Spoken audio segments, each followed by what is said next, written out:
Nimagadir erishdim deb to'xtab qolish yutqazishdir. Haqiqiy yutuq o'rganishda davom etishdir.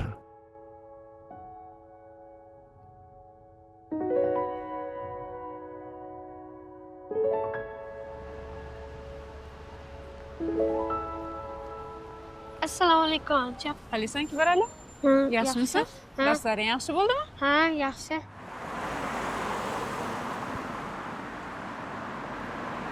Darslaring qalay bo'ldi? Qiynalmadingmi? Yo'q. Texnologiya darsimiz-chi bugun eng zo'r bo'ldi.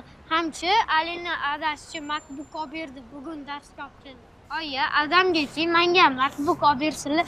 Undachi undan ham yaxshi o'qiyman. Ham Alidan ham o'tib ketaman. Men qara bolam, hozir bu narsaga adini ham, mani ham qurbimiz yetmaydi. Faqat bundan xafa bo'lmagin. Keyin ilm olish uchun qimmat texnika bo'lishi shart emas. Eng asosiysi, o'zingning harakating, ustozlaringning aytgan gaplarini mas'uliyat bilan bajarsang, hamma niyatingga yetasan, xo'p? Ba'zan imkoniyat kamdek tuyuladi, lekin to'g'ri muhit va to'g'ri ustoz imkoniyatning o'zidir.